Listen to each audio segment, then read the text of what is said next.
지드라스트부이제 다 같이 기도하시겠습니다. Здравствуйте. Давайте вместе помолимся.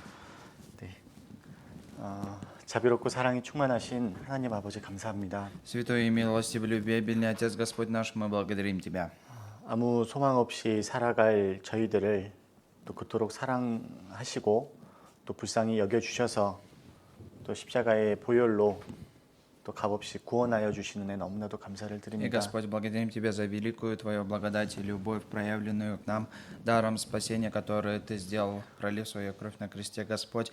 И мы были теми людьми, которые без надежды жили в этом мире, но Ты дал надежду на вечную славу, на вечную жизнь, Господь, и на вечное царствие Твое. 또 혼란스러운 세상을 바라보면서 또 그 가운데 또 아무 소망 없이 두려워하는 영혼들을 바라보면서 하나님께서 우리에게 주신 이 구원의 선물이 얼마나 귀하고 또 소중한지를 또 다시 한번 또 느끼게 됩니다. И также, смотря на хаотичный этот мир и на смятение людей, на смятение этого мира, Господь, мы осознаем, насколько же велико то спасение, которое Ты даровал нам, и та Твоя благодать, насколько же она драгоценна нам. 우리를 구원해 주심으로 우리에게 큰 평안을 또 주셨습니다. 이 평안을 또 주님을 알지 못하는 많은 이들에게 또 전할 수 있는 또 기회의 시간들이 될 수 있도록 인도해 주시기를 부탁드립니다. И Ты дал нам великое Твое успокоение, Господь, упование на Тебя, Господь, и даруй нам возможность, чтобы мы это могли доносить для других людей, которые не знают Твою истину. 하나님, 이번 또 코로나 바이러스를 통해서 전 세계가 어려움을 겪고 있습니다. И также, Господь, на данный момент из-за коронавируса мир находится в смятении и во многих трудностях. 이 가운데 먼저는 주님의 선하신 뜻이 온전히 또 나타날 수 있도록 인도하여 주시고 И просим Тебя, чтобы во всех этих делах Твоя только истинная воля могла проявиться. 이 시간들을 통해서 또 이 세상에 이뤄진 많은 영혼들이 자신의 영혼에 대한 문제를 생각하고 또 하나님께로 돌아오는 귀한 기회의 시간들이 될 수 있도록 인도해 주시기를 부탁드립니다. И благослови, чтобы эти времена стали драгоценными для того, чтобы многие люди могли обернуться к Тебе, Господь, взирая, смотря на это все происходящее, могли принизить свои сердца и обернуться к Тебе. 그리고 저희들 또한 주님의 재림을 온전히 바라보는 가운데 저희들의 신앙이 잠자고 있는 것이 아니라 깨어 있을 수 있도록 도와주셔서 Но только, Господь, помоги в эти времена, если кто дремлет в своей вере, через это, чтобы они могли пробудиться и еще более трудиться ради Твоего дела. 주님을 위해 힘있게 살아갈 수 있는 또 삶이 될 수 있는 계기가 될 수 있도록 인도해 주시기를 부탁드립니다. И просим Тебя, Господь, чтобы нынешние времена поспособствовали тому, чтобы мы могли еще более усердствовать в наших делах, в нашей работе ради Тебя, Господь. 속히 다시 일할 수 있는 기회를 주시고 또 그게 기회가 주어졌을 때 주님의 복음을 위해서 저희들 힘있게 살아갈 수 있도록 도와주시기를 부탁드립니다. И мы верим, Господь, что Ты дашь еще один шанс для того, чтобы мы могли работать ради благовествования, Господь, и помоги, чтобы когда вернется, и помоги нам, когда вернется эта возможность проповедовать Евангелие, чтобы мы могли еще более усердно трудиться. 바이러스로 인해서 또 육신적으로, 건강적으로, 물질적으로 또 어려움을 겪고 계신 또 성도들도 계십니다. И также пребывают братья и сестры, которые на данный момент из-за этого вируса проходят трудные времена из-за болезней, Господь, из-за материальных каких-то трудностей. 눈에 보이는 어려움보다 그 가운데 있는 하나님의 계획을 바라볼 수 있는 믿음의 눈을 허락하여 주시고 И также даруем веру в взоре их для того, чтобы они, видя все эти трудности, уповали только лишь на Тебя, взирали на Тебя, Господь, они боялись этой той или иной ситуации. 더욱더 하나님을 의지하고 하나님을 가까이하는 또 귀한 시간이 될 수 있도록 인도해 주시기를 부탁드립니다. И просим Тебя, чтобы эти времена стали драгоценными для того, чтобы мы могли более приблизиться к Тебе. 그래서 나중에 이 시간을 은혜로 여기고 또 감사함으로 주님께 찬양할 수 있도록 또 모든 과정들을 이끌어가 주시기를 부탁드립니다. И просим Тебя, чтобы Ты все времена сохранил, для того, чтобы ввел все это время, для того, чтобы мы могли в дальнейшем, после того, как это все закончится, взирать на эти времена, чтобы мы могли осознавать, что эти времена были благодатные. 우리 주일 말씀을 통해서 저희들의 마음을 교훈하여 주시고 И также наставь нас своим словом, Господь, 그리고 저희들이 마땅히 또 행해야 될 일들을 주님께서 밝히 비춰주시기를 부탁드립니다. И просим Тебя, чтобы через Свое Слово Ты нам показал в каких же делах Твоих мы должны усердствовать в этом мире. 이 모든 시종을 주 성령님께 의지하오며 언제나 저희를 사랑하시는 예수 그리스도 이름으로 감사하며 기도드렸습니다. Упованием только лишь на Духа Святого Господь и на Тебя, только лишь взирая на Твое Слово, молимся именем спасшего и возлюбившего нас, именем Иисуса Христа. 아멘. Аминь. 자, 성경 찾겠습니다. Откроем Библию, местописание. 사무엘상 13장 5절입니다. Откроем Первое Царство. Откроем Библию, Первое Царство. 사무엘상 13장 5절. 13 глава.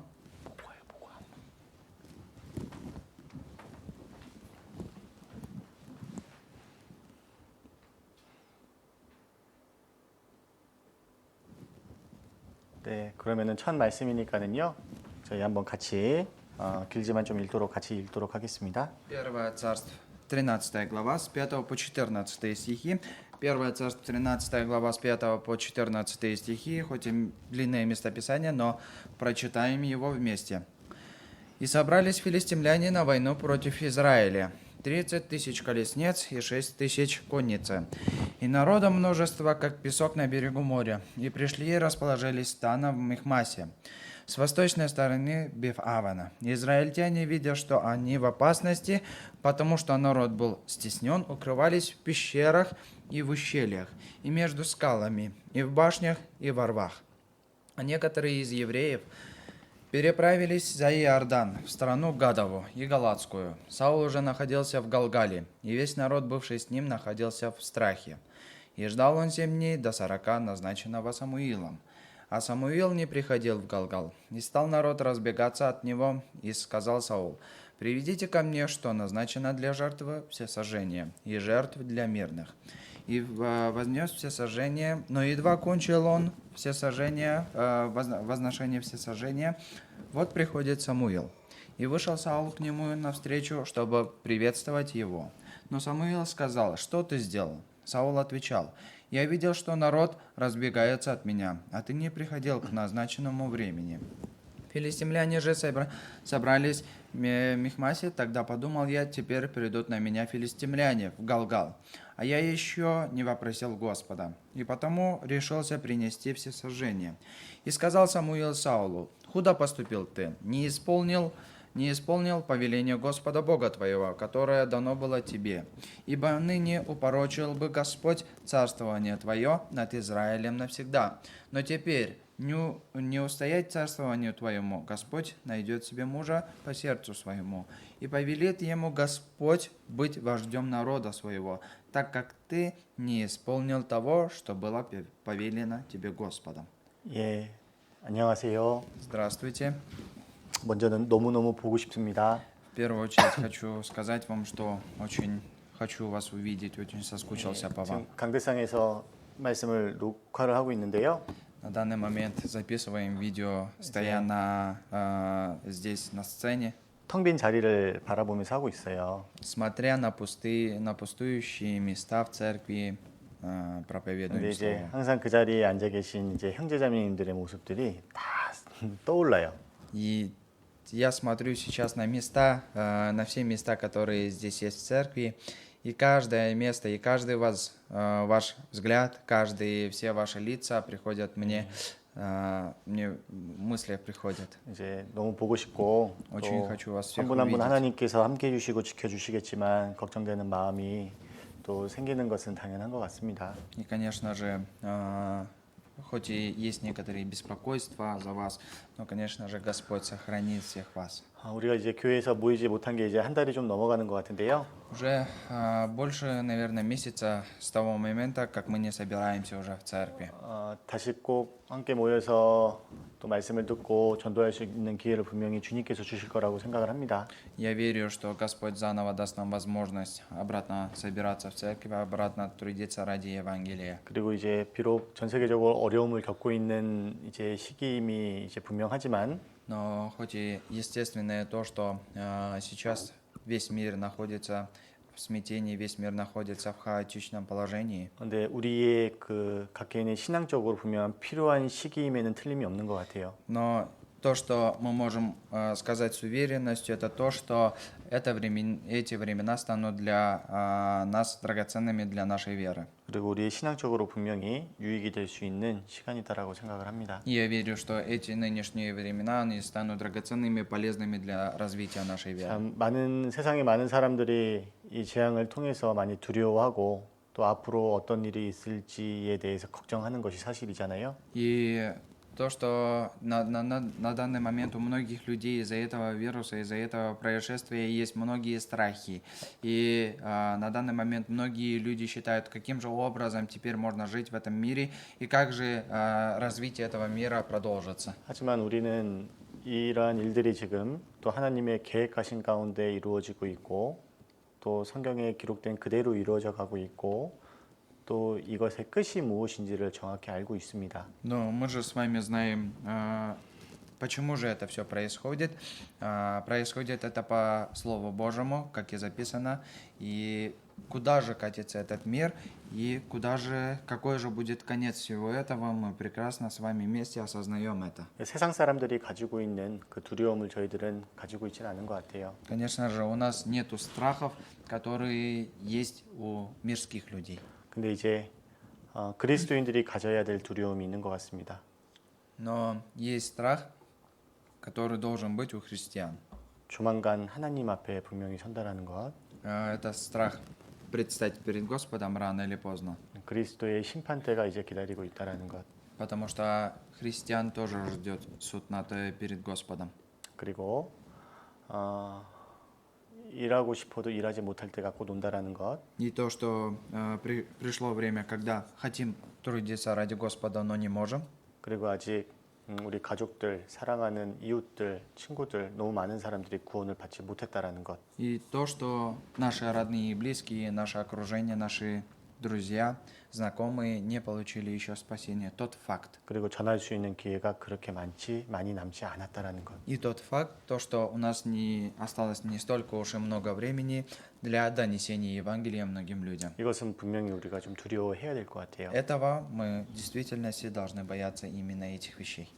정말 주님 오실 날이 얼마 안 남은 것 같습니다. Уже не столь много осталось до второго пришествия Господа. 내가 생각하고 있는 것보다도 훨씬 많이 안 남은 것 같아요. Наверное, осталось намного меньше, чем я предполагал. 정말 깨어 있어야 됩니다. В действительности нужно бодрствовать.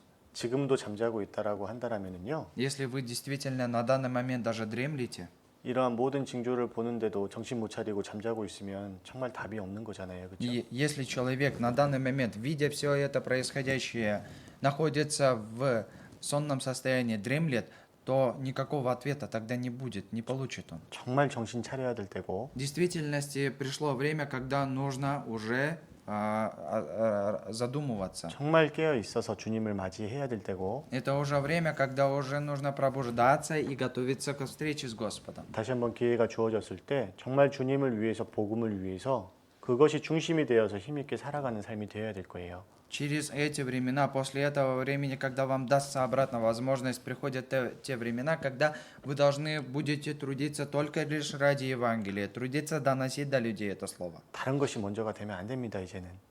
Теперь, с этого момента, для вас не должны быть ценны другие какие-то вещи. 남은 시간은 오로지 우리가 마땅히 해야 될 것을 또 하는 시간들로 채워져야 될 것 같아요. Остальные свободные наши времена, дальнейшие наши действия мы должны будем предполагать к благовествованию, должны будем трудиться ради Евангелия. 그것을 위해서 하나님께서 우리에게 이렇게 준비할 수 있는 또 귀한 시간을 허락해 주셨다라고 생각을 합니다. И я думаю и считаю, что для того, чтобы мы могли подготовиться, для того, чтобы мы могли приготовиться к этим всем делам, Господь позволил нам проводить такие времена, нынешние подготовления. 그래서 우리가 다시 만날 때에는 그때부터 시작하는 것이 아니라 정말 준비가 된 마음으로 나와서 주님 위해서 힘있게 또 살아봤으면 좋겠습니다. И хотелось бы, чтобы, когда мы встретимся заново вместе с вами, когда мы сможем пребывать вместе, хотелось бы, чтобы вы с подготовленным сердцем могли пребывать и начать трудиться ради Господа. 정말 복음 전합시다. Давайте вместе трудиться ради 우리가 해야 될 Евангелия. 건 그거밖에 없습니다. У 다른 нас, 게 아니에요. у нас нету другого дела, нежели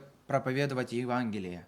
그 마음을 가지고 다시 만났으면 좋겠습니다. Хотелось бы, чтобы с таким сердцем, с таким рвением мы могли заново собраться вместе, встретиться. 오늘은 사울을 통한 교훈이라는 제목으로 말씀을 상고해 보도록 하겠습니다. А сегодня мы рассмотрим слово под заголовком «Уроки наставления с происшествия Саула». 자, 성경에서는 신앙생활을 성공한 사람들과 또 실패한 사람들의 모습이 자세히 기록되어 있죠. В Библии четко описываются образы тех людей, которые преуспели в их делах Божьих и потерпели неудачу в жизни веры. 그 중에 하나님 앞에서 신앙생활을 실패한 대표적인 사람이 사울입니다. Среди них Саул – это представитель человека, которому не удалось прожить жизнь веры перед Господом.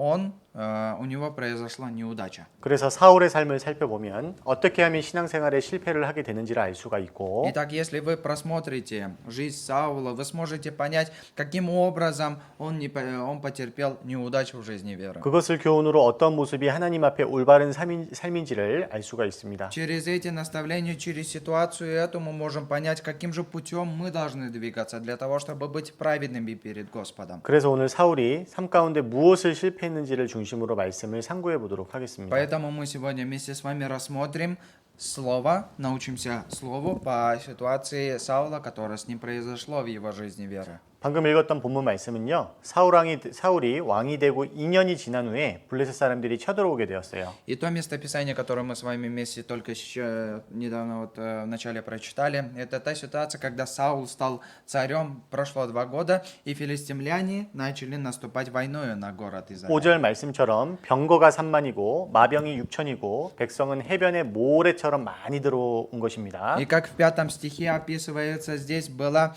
30 тысяч колесниц, 6 тысяч всадников и людей, как песка морского на берегу сказано. 그러자 이스라엘 사람들은 절망을 해서 숲을 웅덩이에 숨고 어떤 사람은 요단강을 건너가서 다른 곳으로 도망을 가버렸어요. Тогда израильтяне, отчаявшись, спрятались в кустах. Некоторые пересекли Иордан и убежали в другие места многие. 그래서 사람들이 더 도망가기 전에 싸움에 대한 의욕이 완전히 다 꺾여버리기 전에 전쟁을 시작해야 되는 상황이었습니다. До того, прежде чем эта ситуация, когда люди должны были начать войну, прежде чем бежать, они должны были с энтузиазмом каким-то, с боевым рвением должны были сражаться. 그런데 이스라엘은 전쟁 전에 꼭 하나님께 제사를 드리고 시작을 했습니다. Но всегда израильский народ должен был начинать свою войну. Первое жертвоприношение, всесожжение Господу. Потом только должны были начинать войну. 그 제사는 제사장이 있어야 드릴 수가 있었어요. Но это всесожжение мог принести только лишь священник.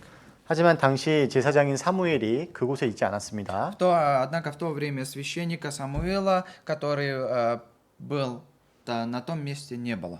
그런데 사울과 사무엘 사이에는 약속이 있었어요. Но у Саула и Самуила было обещание. 그 내용이 8절 내용인데요. Это обещание пишется в 13 главе 8 стихе. 7일을 기다리라는 약속이었습니다. У него было обещание у обеих, что он должен был ждать 7 дней. 그러니까 이런 상황이 일어날까 봐 미리 이제 약속을 한 거예요. Они заранее пообещали друг другу, если произойдет такая ситуация, дали обещание. 하지만 사울은 7일간 기다리라는 약속이 있었지만 기다리지를 못했습니다. Но хоть у Саула было обещание, которым он должен был ждать 7 дней, но он этого не смог сделать. 그래서 사울이 직접 제사를 드린 거예요. Поэтому Саул сам начал приносить жертву Господу, всесожжение принес. 하나님께 드리는 제사는 오직 제사장만이 할 수 있는 것인데 직접 한 겁니다. Жертвоприношение Богу, всесожжение Господу могли приносить только лишь священники, но он начал делать это сам.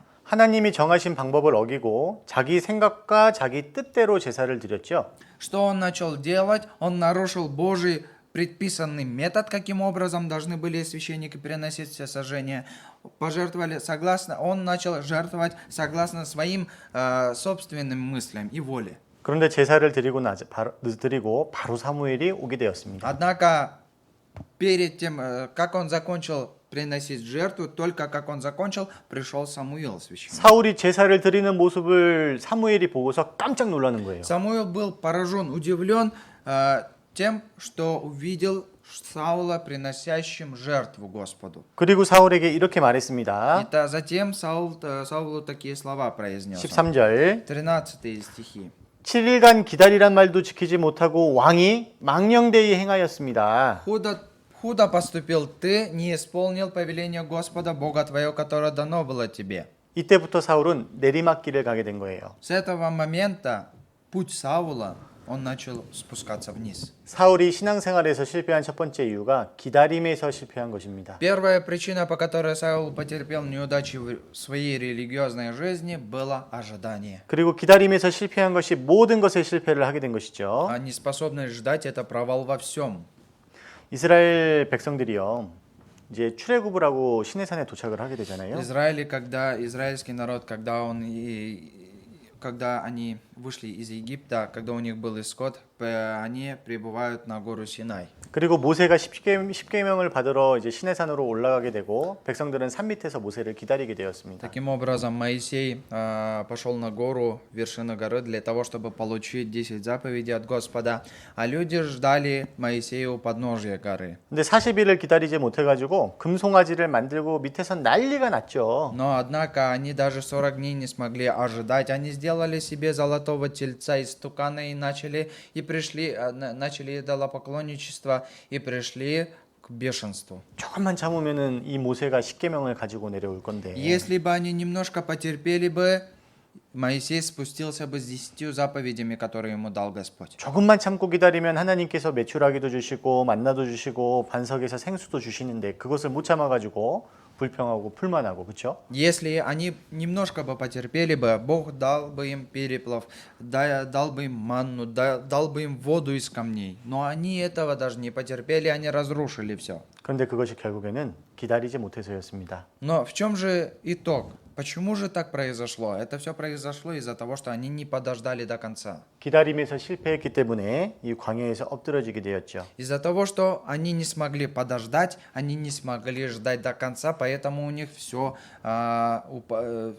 произошло неправильно, и они пали в пустыне. 뭐 이제 한편으로는 기다림이라는 것이 그렇게 중요한가라고 생각할 수도 있죠. Некоторые люди могут размышлять так и подумать, что настолько ли важно ожидание. 근데 기다림이 중요한 이유가 기다림은 믿음하고 연결이 되어 있습니다. Но в чем же причина того, что ожидание это является, да, действительно важным делом? Потому что ожидание, оно связано с верой человека. 하나님께서 나에게 해주신 약속을 이루어 주실 것이다라고 확실히 믿는 사람은 어떻게 할까요? 기다릴 수 있겠죠. Тот человек, который в действительности и полноценно верит в Господа, в обещание Господа, что Он его исполнит, что он будет делать? Безукоризненно будет ждать. 믿음은 기다림입니다. Вера – это ожидание. 기다리지 못하는 것은 믿음이 없기 때문이죠. Почему же человек не может ожидать? Почему же он не ждет? Потому что у него нет веры тогда. 그렇기 때문에 이 기다림이라는 것이 신앙에서는 굉장히 중요하고 Поэтому ожидание в жизни веры является главным аспектом, важным аспектом. 사람이 신앙에서 성공을 하려면 기다릴 줄을 알아야 됩니다. Если хочет человек достигнуть чего-то в своей жизни веры, он должен научиться ожидать. 사울이 하나님의 축복을 받기 위해선 기다릴 줄 알았어야 되는데 기다림에서 실패한 것이죠. Для того, чтобы получить благодать от Господа, Саул должен был ждать, должен был ожидать, но он не смог этого сделать. 우리 또한 마찬가지입니다. Точно так же и к нам это все относится. 그리스도인들을 다른 말로 어떻게 또 표현할 수 있을까요? Как можно другими словами выразить христиан? Другими словами, как можно христиан описать? 그리스도인들은 기다리는 사람이다라고 표현할 수 있겠죠. Мы можем сказать, что христиане это люди ждущие, ожидающие. 구원을 받은 후에 말씀의 필요성을 느끼기 때문에 말씀을 기다리는 사람입니다. 간절히. И после спасения, из-за того, что мы после спасения люди, которые жаждем Слова Божие, поэтому мы ожидаем все это. 우리는 하나님의 은혜와 사랑을 먹고 사는 사람이기에 은혜를 기다리죠. Из-за того, что мы те люди, которые питаемся милостью Божией, поэтому мы ждем милости от Господа. 그리고 가족들이 정말로 구원받기를 원하잖아요. И в действительности мы желаем, чтобы наши родные и близкие получили спасение. 그래서 가족들의 구원을 기다리는 사람들입니다. И мы являемся теми людьми, которые ждут до спасения своих родных и близких и ждут спасения. 기도의 응답을 기다리는 사람이죠. Мы те люди, которые ждут ответа своей молитве. 바로바로 주어지는 것은 많지 않아요. Конечно же, нету многих времен, когда все сразу получают ответы все. 기다리는 사람에게 하나님이 주시는 것입니다. Вы должны ждать, чтобы получить благословение от Господа. 축복을 위해서는 기다릴 줄 알아야 돼요. Для того, чтобы получить благословение, вы должны уметь ожидать. 자, 이사야 30장 찾겠습니다. Исайя 30 главу откроем вместе. 이사야 30장 18절. Книга Исаия, 30 глава, 18 стих. Книга Исаия, 30 глава, 18 стих. Прочитаем вместе. «И потому Господь медлит, чтобы помиловать вас, и потому еще удерживается, чтобы жалиться над вами, ибо Господь есть Бог правды, блаженны все уповающие на Него». 하나님께서는 여호와께서는 기다리시고 계신데요. В действительности, Бог ждет, здесь сказано. 왜요? Почему? 하나님은 축복을 가지고 계시고 그 축복을 우리들에게 베풀기 위해서 기다리고 계신답니다. Почему же? Потому что Господь жаждет нам дать благословение свое, поэтому Он ждет. 가장 적절한 때에 적절한 시간에. В то время, в которое нам нужно. 사람들은 왜 기다릴까요? Почему же люди ждут тогда? 그 축복을 받기 위해서죠. Для того, чтобы получить это благословение. 무릇 그를 기다리는 자는 복이 있도다.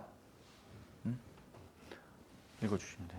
무릇 네. 그를 기다리는 자는 복이 있도다. Ибо Господь есть правда, блаженны все уповающие на Него. 하나님은 적절한 시간이 되면 복을 주시려고 기다리십니다. Если кто уповает и ждет Его, они получат благословение от Господа. 우리가 그리스도인이 살아가는데 이해되지 못하는 것들이 많이 있잖아요. Живя жизнью христианской, есть много вещей, которые для нас могут быть непонятными. 하박국 선지자도 Также и пророк Аввакум. 삶을 살아가는데 악인은 너무나 잘 되고 의인은 너무나 고통을 받으며 살아가는 거예요. У него в жизни было такое, что жизнь праведников была трудной, а жизнь грешников была хорошей. Грешники жили плохо, грешники жили хорошо, праведники жили трудно. 그래서 그것이 너무나 이해가 되지 못해서 질문을 던지고 기다렸습니다. И он это не мог понять, как могло такое происходить, но задав вопрос Господу, он ждал ответа. 결국에는 답을 찾게 В 되었죠. конце концов, он нашел ответ этот. 그리고 말했습니다. И после того, как он нашел, он такие слова произнес. 그것이 하박국 2장 3절 말씀이죠. Этот ответ записан в Аввакуме, 2 глава, 3 стихе. 읽어주세요. «Ибо видение относится еще к определенному времени и говорит о конце и не обманет. И хотя бы и замедлило, жди его, ибо непременно сбудется, не отменится». 하나님의 말씀이 이루어지는 것은 정한 때가 있다. Есть время, определенное время, когда Слово Божие исполняется. 내가 생각하고 내가 정한 때가 아니라 하나님의 때가 있다. Есть время Бога, а не время, которое я думаю или я устанавливаю. 하나님의 말씀은 결코 거짓되지 않고 우리가 생각할 때 더딜지라도 기다려라. Никогда это не ложь, и никогда это все не отменится, но исполнится. И не надо думать, что если ты думаешь, что медлит Господь, все равно до конца жди, все исполнится. 우리가 생각할 때 더딘 것이지 하나님께서는 지체하지 않고 그것을 이루어가고 계신다. Когда мы думаем, что Господь замедлил, в это время Господь может и без задержки все делать и подготавливать к этому всему. 그렇기 때문에 비록 더디게 보일지라도 기다리라고 한 것입니다. Поэтому, даже если тебе кажется, что Господь замедлил, жди Его. 성경에는 때로는 이해가 되지 못하는 것들이 많이 있습니다. Есть некоторые вещи, которые в Библии иногда нам непонятны. 하지만 하나님께 질문을 던지고 기다리면 Но если вы зададите Богу вопрос и подождете, 아니, 시간이 지나면 자연스럽게 알게 되는 것들이 많이 있잖아요. с проходом времени много вещей, которые вы естественным образом будете осознавать. 인생을 살면서도 도무지 이해가 되지 못하는 것들이 있습니다. Есть много вещей в моей жизни, которые мне непонятны. 자, 하나님이 굳게 하신 것을 누가 펴겠는가? 그것은 이제 기다릴 뿐이죠. Кто может выпрямить то, что согнул Господь? Это просто ждать нужно Его. 자, 하나님께서 아브라함에게 독자 이삭을 주신다라고 약속하셨지만 빨리 주신 것은 아니었어요. Хоть и Господь обещал Аврааму дать Исаака, но он не обещал, что в скором времени Он даст ему. 언제 주셨죠? Когда Он дал? 사라의 경수가 끊어지고 도저히 인간의 능력으로 아이를 갖는 것이 불가능할 때까지 하나님이 기다리신 것입니다. Бог ждал, пока у Сары прекратятся обыкновенные вещи, которые должны были быть у женщины. Только с этого момента Господь дал ей ребенка. Почему? Потому что, чтобы они познали, что человеческими силами этого невозможно было достигнуть. 아브라함은 그것을 믿었죠. Авраам поверил в это. 자, 사무엘상에 보면 엘가나라는 사람이 나오는데 В первых царствах есть один человек, который под именем Элкан. 엘가나는 한나와 분인나 두 아내가 У 있었습니다. Элкана было две жены, Анна и Финана. 분인나는 자식을 잘 낳고 살았어요. У Финаны были дети, она жила хорошо. 하지만 한나는 하나님 앞에 경건하게 살았지만 자식이 없었습니다. Тем не менее, Анна жила благочестиво перед Господом, но у нее не было детей. 아니, 하나님이 자식을 안 주시는 거예요. Бог не давал ей ребенка. 그래서 하나님께 정말로 울면서 간절하게 기도를 하죠. Поэтому со скорбью, плачу, искренне, молясь Господу, она просила. 결국 하나님께서 한나에게 누구를 주셨습니까? В конце концов, кого Бог дал Анне? 사무엘을 주셨어요. Она родила Самуила. 한나가 사무엘이라는 자식을 받고 난 후에 여호와를 찬양하게 되죠. После того, когда она родила этого ребенка, сына своего Самуила, Анна начала восхвалять Господа. 그 내용이 어떤 내용이냐면 Какие же восхваления она произносила? 여호와는 지식의 하나님이시고 행동을 달아보신다. Бог знания, Бог взвешивает все наши действия. 하나님은 다 알고 계시는구나. Бог все знает. 내 사정을 알고 있고 나에게 믿음이 있는지 없는지도 다 아시는구나. Господь, оказывается, знает мою ситуацию нынешнюю. Господь, оказывается, знает, что у меня есть ли вера моя или нет ли веры моей. 다 아시고 계신다. Все знает. 자, 우리가 살면서 Когда 왜라는 의문이 자꾸 생기잖아요. Когда мы живем в процессе нашей жизни, возникает много вопросов. Почему? 왜? Почему? 왜 이렇게 되지? Почему так происходит? 이해가 안 되는 경우들도 많아요. Есть много вещей, которые нам непонятны. 신앙생활 가운데에서도 마찬가지죠. Также и внутри жизни веры. 그러나 그럴수록 더 기다려야 되는 거예요. Но сколько больше у вас возникает таких вопросов, столько и больше вы должны ждать. 욥의 인내를 배우라고 성경은 말합니다. И говорится, что в Библии научайся терпению Иова. 욥은 당시에 재산이 가장 많았지만 재산이 다 날아가고 자녀 10명이 한꺼번에 다 죽게 되었습니다. В то время у Иова было наибольшее богатство, но все его богатство было уничтожено в один день. У него было 10 детей, но дети его в один миг умерли все. 머리부터 발끝까지 병들었죠. Он заболел с ног до пяток болезнью. 옆에서 힘을 줘야 할 아내는 하나님을 욕하고 죽어라 라고 저주를 하죠. Жена, которая должна была его поддерживать, она говорила ему: прокляни Господа и умри. 욥은 아무리 생각해도 하나님 앞에 잘못한 게 없어요. Насколько бы ни задумывался Иов, насколько бы на свою жизнь не смотрел, нету неправедного дела перед Господом, не согрешил он перед 근데 Господом. 제일 친한 새 친구는 와가지고 너 하나님 앞에 잘못하니까는 이런 벌 받는 거잖아. 회개해. 얼른 회개해. Но все его родные друзья, 3 друга родных его приходили ему, говорили Иову: вот ты согрешил, у тебя есть грех, ну покайся ты же, покайся. 참 이런 상황 가운데에서도 욥은요 끝까지 하나님의 답변을 기다린 거예요. Даже в этой ситуации Иов ждал Божьего ответа до конца.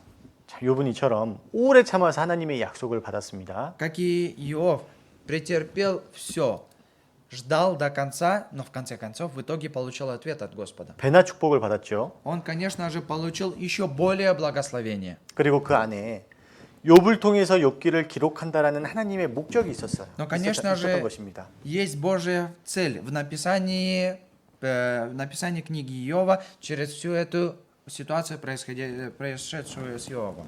세상 어떠한 상황 가운데서도 믿음으로 인내하고 기다렸을 때 어떠한 축복으로 채워주시는지를 욥을 통해서 우리에게 가르쳐 주시고 싶으셨던 거예요. Через эту ситуацию Господь хотел нас наставить и показать нам, в какой ситуации вы не пребывали ли, в какой трудности вы не пребывали ли бы, все равно, уповая на Господа, уповайте до конца и получите в конце благословение от Господа. 그 일에 욥은 정말로 귀하게 쓰임을 받았죠. Через это дело Иов получил великое благословение от 우리가 Господа. 정말로 힘들고 어려울 때도 이 욥을 통해서 얼마나 많은 교훈을 지금까지도 받고 있지 않습니까?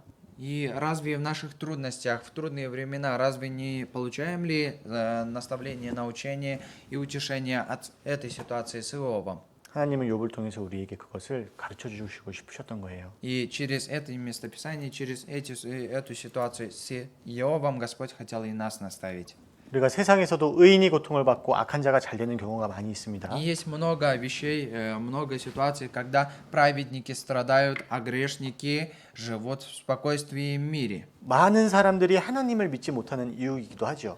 Вот многие люди из-за этих вещей многих не верят в Господа, верно? 어떻게 하나님이 정말로 살아계시면 이 세상에서 악인이 잘 되고 있는 힘들게 살아갈 수가 있습니까? И как же могут грешники жить хорошо в этом мире, а праведники жить страдая? Как вы можете через это говорить, что Бог действительно жив тогда? 하나님이 정말로 살아계시다라고 한다면 악인을 어떻게 가만히 놔둘 수가 있습니까? Если Бог действительно жив, как Он может оставить, держать злых людей до сих пор просто? 이걸 보니까 하나님은 안 계셔요. И видя это все, делаю такие выводы, что Господа 그러니까 нету. 이렇게 말하는 경우가 많이 있죠. Есть много людей, которые так произносят такие слова. 우리 시편 73편 한번 72편 한번 찾겠습니다. Откроем Псалтырь 72 Псалом. 시편 Откроем Псалтырь. 72편 Псалтырь 72 Псалом с 1 по 3 стихи. 1절로 3절까지 Псалтырь 72 Псалом с 1 по 3 стихи. Вместе прочитаем.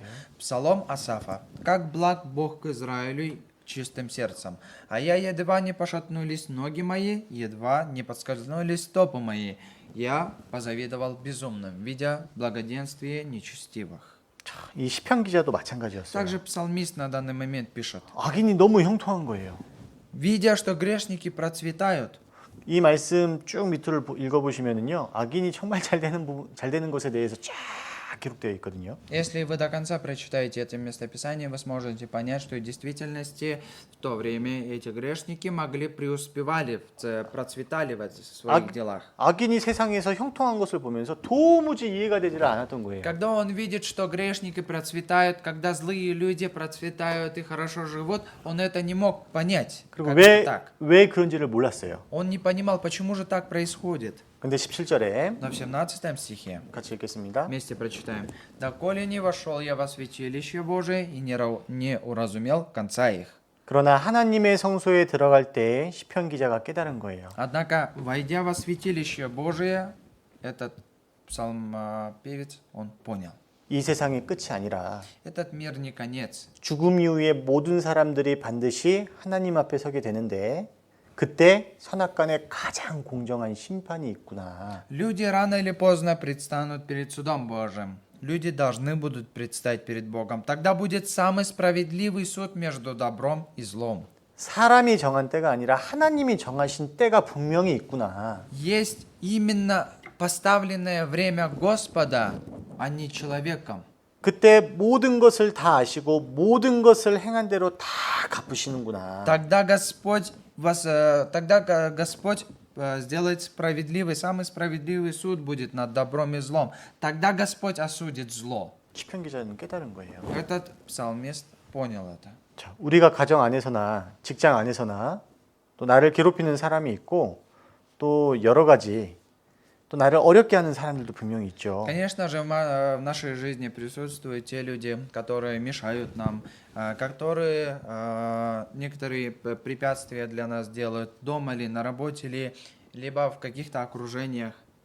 내 마음의 중심은 그것이 아닌데 내 마음을 함부로 자꾸만 오해해요. 판단하고. И таким образом, меня не понимая, они осуждают, что-то говорят в мой адрес. 그래서 한바탕 하고 싶은 마음도 생길 수도 있죠. Конечно же, возникает такое желание и сердце что-то им ответить, либо воздать им за что-то. 나에게 원수가 생기면 어떻게 해야 될까요? Если у меня находится враг, если у меня такие ситуации происходят, что же мне нужно 그 делать? 원수를 그냥 갚아버려야 될까요? Тогда мы должны отплатить этому врагу. 아니죠. 우리는 성경대로 Конечно же, нет. Мы по Библии что же должны делать? 보세요. Римлянам 12 глава, 19 стих вместе прочитаем. «Не мстите за себя, возлюбленные, но дайте место гневу Божию, ибо написано, мне отмщение, я воздам, говорит Господь». 성경대로 원수 갚는 것을 하나님께 맡겨야죠. Все свои гневы, все свои мести вы должны отдать Господу. Он все исполнит. 그리고 잠언 20장 22절 말씀처럼 И также притча 20 глава 22 стихе. 너는 악을 갚겠다 하지 말고 말하지 말고 여호와를 기다리라. Не говори, я отплачу за зло, представь Господу. 우리가 원수를 갚는 것이 아니라 그 원수를 주님께 맡기고 또 또 하나님을 기다려야지요. Согласно Библии, мы не должны отплачивать за зло. Мы должны будем просто лишь предоставить это Господу и ждать.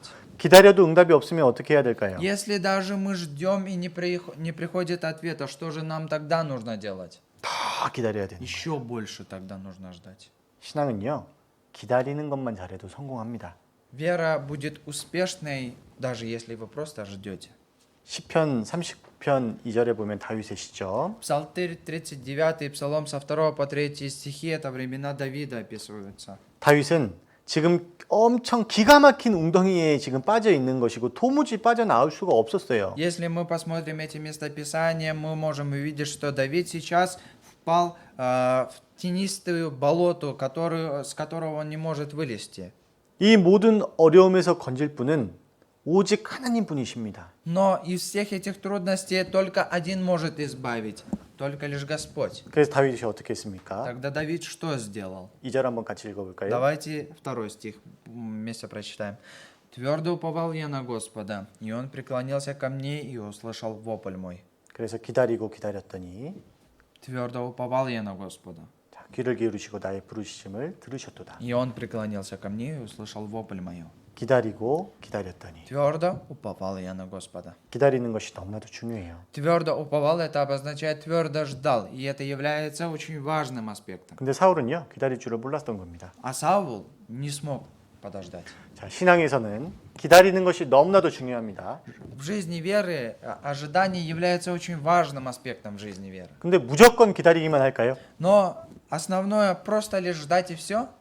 기다리는 사람의 기본적인 자세가 있겠죠. Конечно же, будет основное отношение нужно ожидающего человека, его какие-то действия. 가을에 추수를 기다리는 사람은 봄에 씨앗을 뿌리고 물을 주면서 기다리죠. Люди, которые ждут урожая осенью, сеют семена весной и поливают их. 또 몸이 아픈 사람은 병원에서 진료를 받고 약을 먹으면서 기다리죠. А тот человек, который хочет получить лечение в больнице, он получает какие-то лекарства, пьет. 또 대학에 합격하기를 원하는 사람은 공부하면서 시험의 때를 기다리죠. А тот человек, который хочет поступить в той или иной институт, университет, он сдает экзамены и ждет итогов этих экзаменов. 세상에서도 기다리는 사람의 기본적인 자세가 있습니다. Существует также базовое отношение человека, ожидающего в этом мире. 마찬가지로 Точно так же. 정말로 집안 식구들이 구원을 받기를 기다리면은요. 복음을 전하면서 기다려야 되잖아요. Точно 그렇죠? так же, если мы ждем спасения членов нашей семьи, если мы желаем, чтобы наши родные и близкие спаслись, тогда мы должны не просто лишь ждать, а донося ждать это слово. 내가 사랑하는 가족들, 사랑하는 이웃들, 사랑하는 친구들이 구원받기를 기다린다라고 하면은요.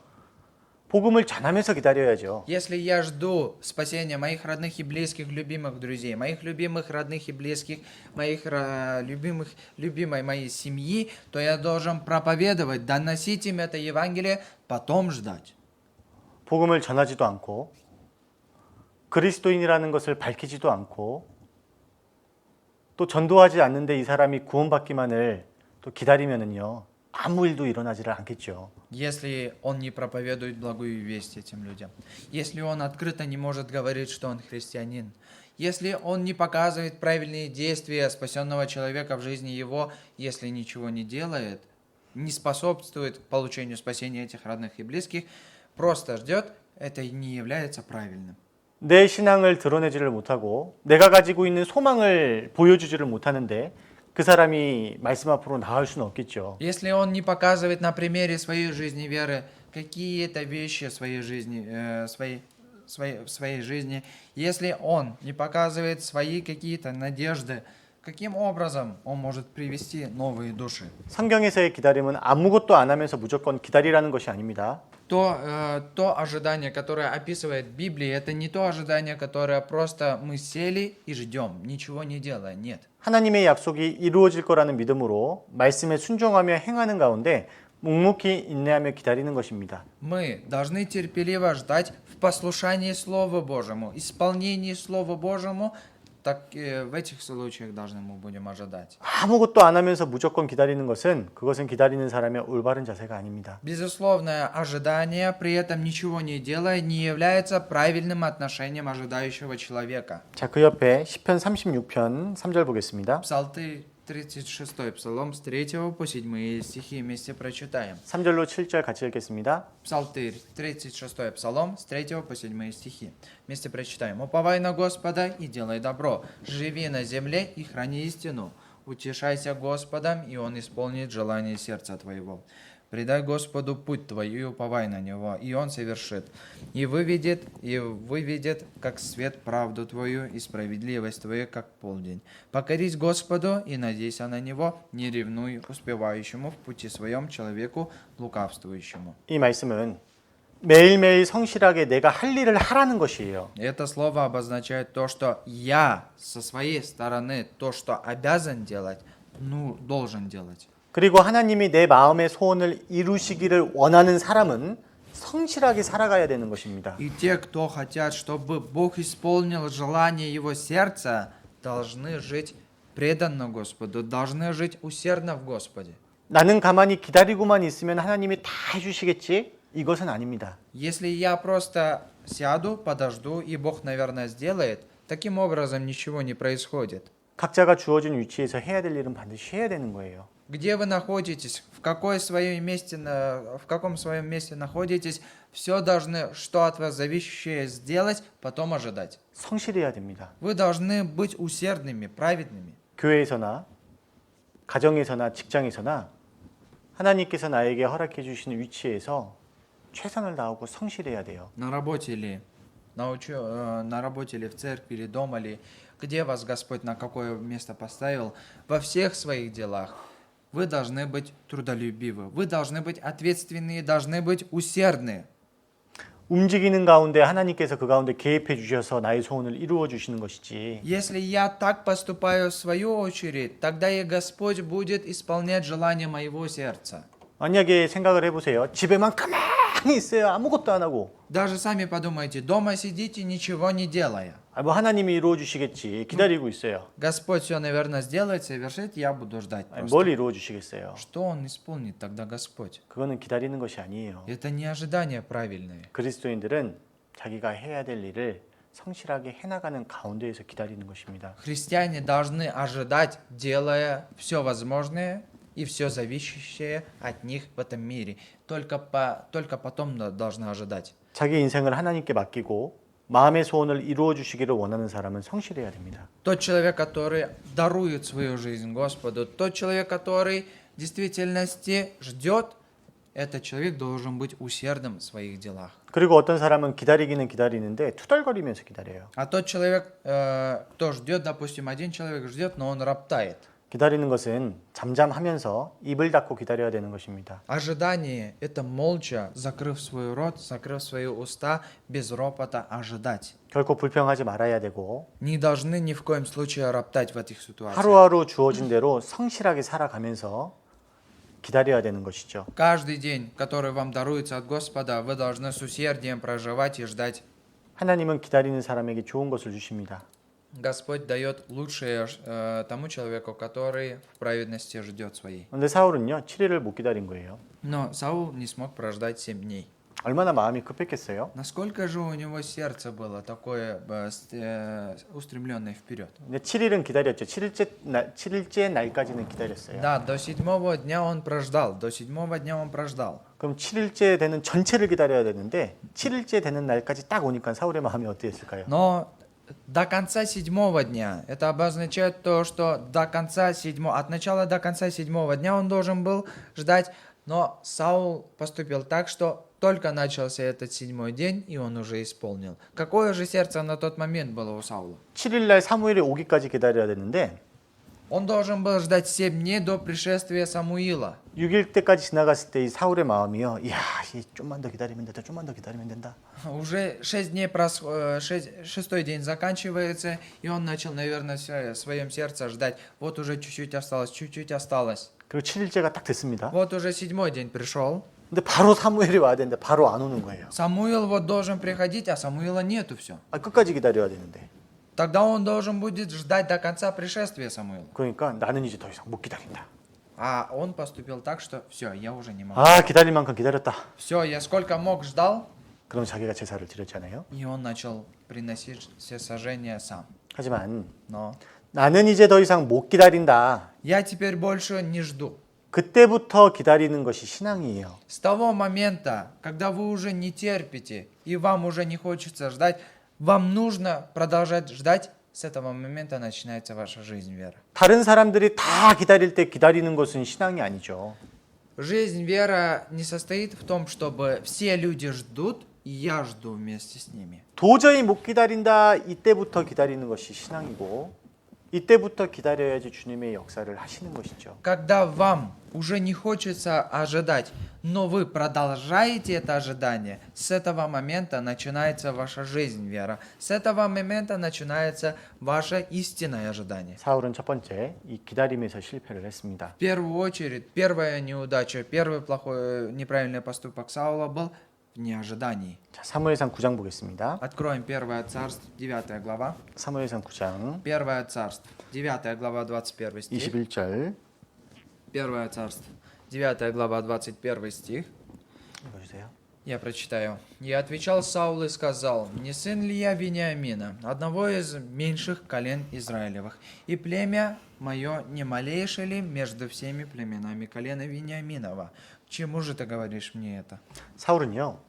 왕으로 처음에 선택이 되었을 때 이렇게 말을 했습니다. Когда Саул был избран царем, он такие слова произнес. 아니, 나의 가족은 너무나도 미약한 사람인데 내가 어떻게 왕이 될 수가 있습니까? «Моя семья настолько принижена, каким образом я могу стать царем?» 이 당시에 사울의 말을 보면은요. 지극히 자기를 낮추고 있죠. По тем словам Саула можно узнать, можно понять, что он принижает себя. 그리고 10장 27절에 보면은요. А в первых царствах, 10 глава, 27 стихе, что Са- написано? 사울이 왕이 되고 이스라엘 사람들이 만세를 부르는데 그 중에 어떤 사람들은 사울을 뒤에서 멸시했어요. Саул становится царем Израиля, и народ, когда его объявили царем, народ начал роптать, и некоторые люди сзади него начали злословить его. 아니, 왕인 자기를 갖다 멸시하는데 그러나 사울은 잠잠하였더라. Посмотрите, Саула злословили, сзади него стояли и плохие слова на него 왜 говорили. 잠잠했을까요? Но он промолчал. Почему он промолчал? 자기의 연약함을 알고 있었잖아요. Потому что он осознавал, что он немощен. 자신을 정말로 낮추고 있었잖아요. Он принижал себя. 그렇기 때문에 잠잠할 수 있었죠. Поэтому он мог быть тихим, не замечал того. 그런데 왕이 되고 시간이 조금 지나니까 마음이 높아지게 되었죠. Но с того момента, когда он уже с промежутком времени, он стал уже гордиться, возвышать себя. 자, 그래서 15장 12절에 보면 자기를 위해서 기념비도 세웠어요. И если мы посмотрим в 15 главе 12 стихе, для себя он поставил истукана, поставил памятник. 자, 사울이 스스로 높아진 결과 과감히 하나님의 말씀도 어기게 되었죠. Таким образом, когда Саул начал возвышать себя, с этого момента он начал отходить от пути Господа. 근데 15장 12절 말씀을 보시면 Но если в 15 главе 12 стихе посмотрите, 자기를 위해서 기념비를 세웠다라고 기록되어 있습니다. здесь сказано, что поставил себе памятник. 자기를 위해서. Себе памятник поставил. 자, 겸손한 사람은요. 타인 중심이지만 사울은요. 자기 중심으로 바뀌게 된 거예요. Смиренный человек думает о других людей, а Саул стал эгоистичен и стал думать только лишь о себе. Он стал гордым. 우리가 교만이라는 것을 생각할 때 뭐 내가 잘난 척하고 내가 높아지고 내가 더 좋고 뭐 이렇게 얘기하는 거를 이제 교만이라고 생각할 수가 있죠. Когда я думаю, что мое сердце смиренное, я могу посчитать, что я должен относиться хорошо к братьям и сестрам, моим каким-то знакомым, родным и близким. 근데 이제 성경에서의 겸손은요. 다른 사람을 생각하지 않고 자기만을 생각하는 것도 교만의 모습이다라고 이야기를 합니다. Но в Библии обозначение смирения, смиренно-мудрее, это обозначение того, что ты думаешь не только лишь о себе, но о всех людях, пребывающих рядом с тобой, о многих людях ты заботишься. 정말 자기만 생각하는 것. А он стал эгоистичным. 다른 사람들은 별로 신경을 쓰질 않아요. Если человек эгоистичен, не думает о других людей, думает только лишь о себе, 사실은 신앙은 타인 중심이어야 되는데 자기 중심이 되어버리는 것. его жизнь должна быть думать о других, и он должен был думать о других людей, о других заботиться, но он заботился только лишь о себе. 이것은 마음이 교만하기 때문이죠. Почему такое происходит? Потому что его сердце возгордилось. 우리가 교회 안에서 피해야 될 이제 가장 중요한 모습 중에 이 모습이 될 수가 있겠죠. А что же мы должны, чего же мы должны остерегаться внутри церкви?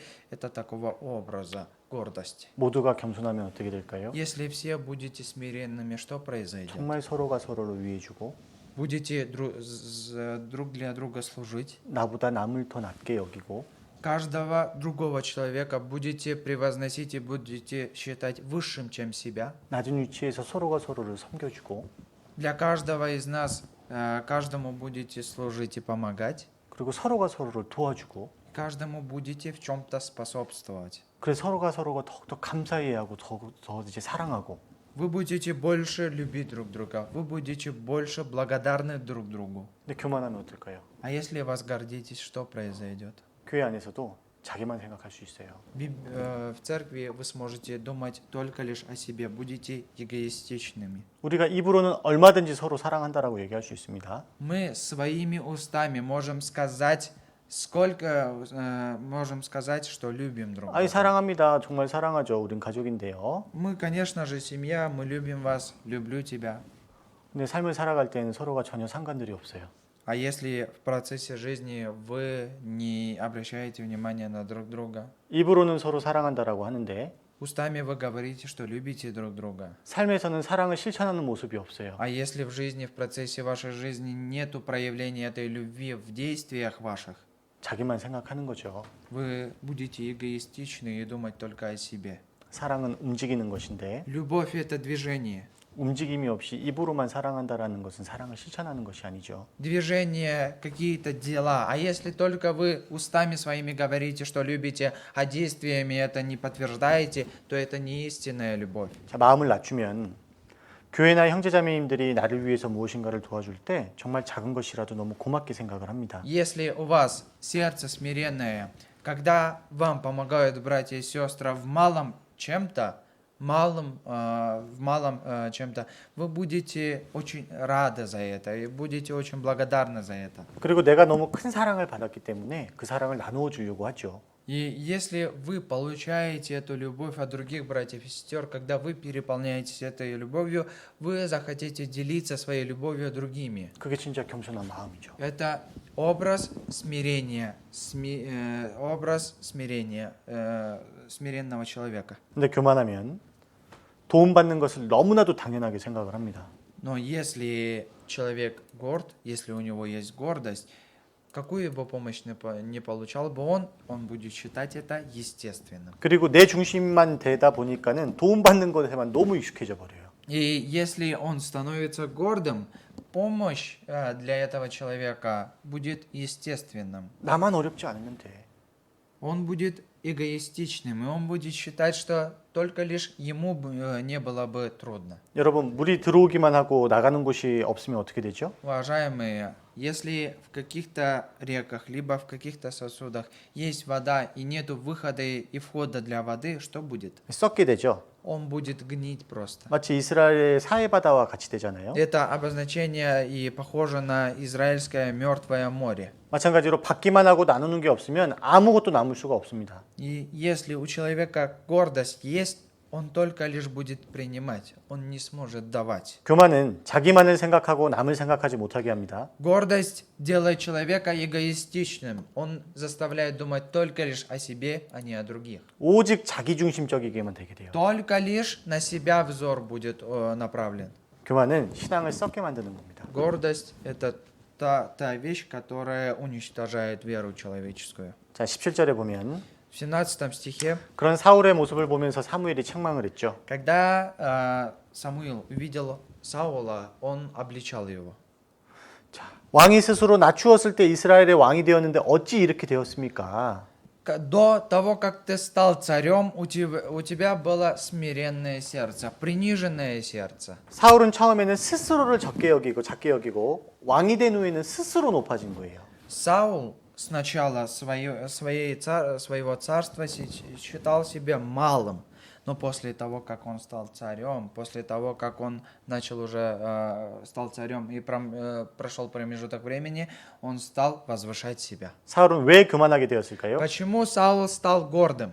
하나님께 은혜를 받은 것을 잊어버렸습니다. Потому что он забыл полученную благодать Божью. 과거를 잊어버린 것입니다. Он забыл прошлое все. 전쟁에서 승리한 것도 하나님의 도우심인데 자기 힘으로 했다라고 생각을 한 거예요. Все войны, которые он победил, он считал, что победил человеческой своей силой, а не Божьей помощью. 사울은 교만해졌기 때문에 불순종해지게 되었습니다. Из-за того, что Саул, он возгордился, он стал непослушным перед Господом. 누가 하나님의 말씀을 어깁니까? Кто нарушает Слово Божие? 교만한 사람이에요. Гордый человек нарушает Слово Божие. 교만해지면 말씀을 어기는 것에 대해서 겁내지를 않습니다. Когда человек нарушает Слово Божие, только тогда, когда он возгордился. 사울은 처음에는 하나님 중심이었지만 세월이 지나가면서 이기적으로 자기중심적으로 되어버렸어요. Сначала Саул был сосредоточен на Боге, но со временем он стал эгоистичным.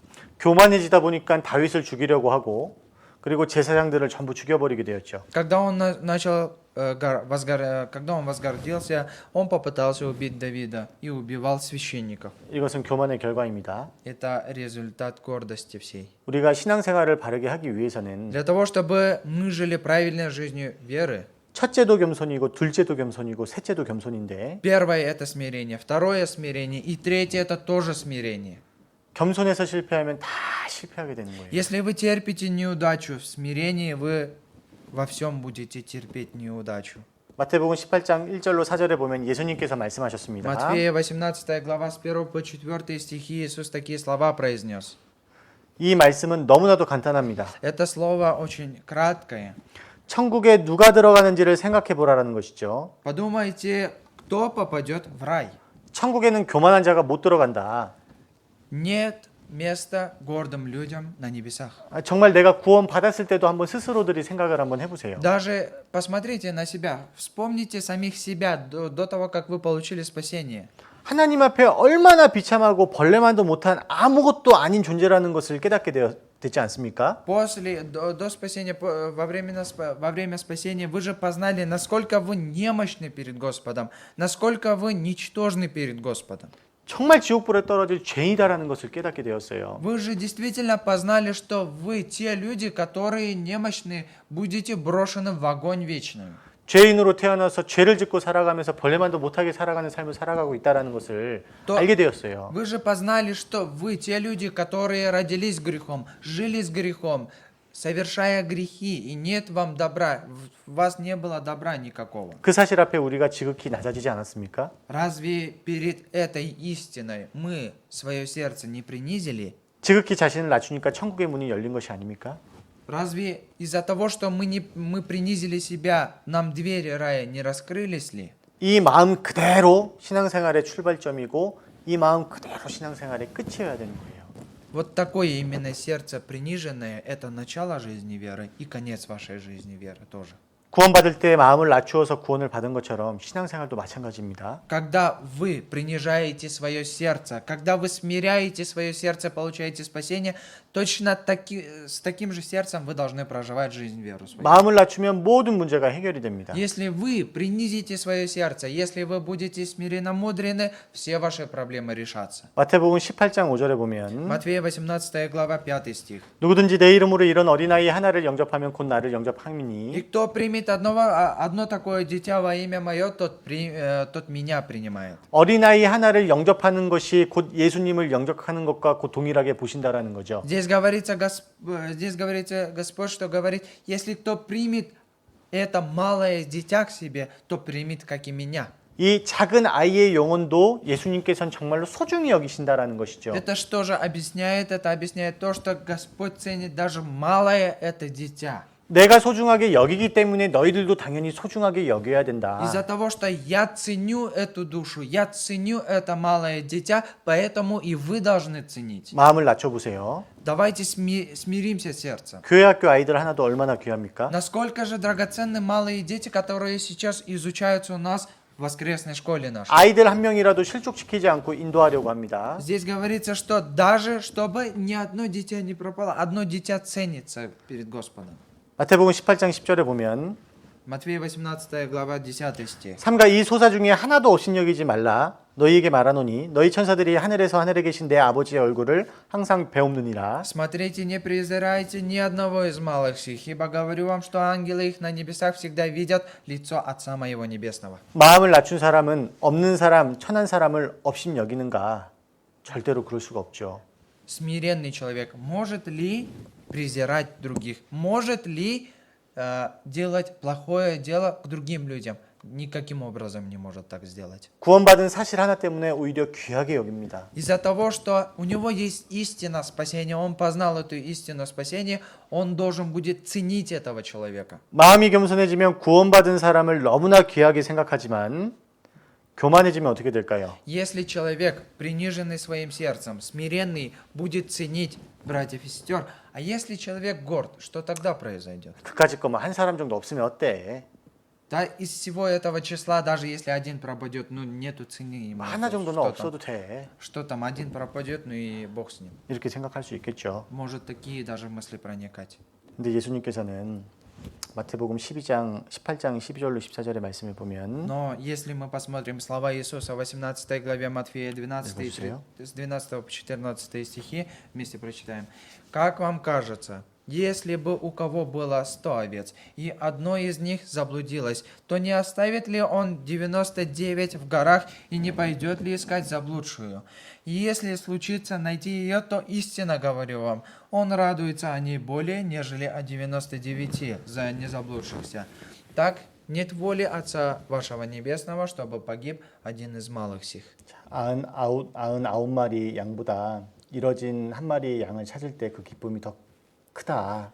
И говорится и здесь, в действительности, если будет случай найти, истинно говорю, возрадуется он более, нежели о 99 заблудших. 이와 같이 소자 중에 하나라도 이뤄지는 것은 하늘에 계신 너희 아버지의 뜻이 아니니라. И также, так не воли Отца нашего, вашего Небесного, чтобы погиб один из малых.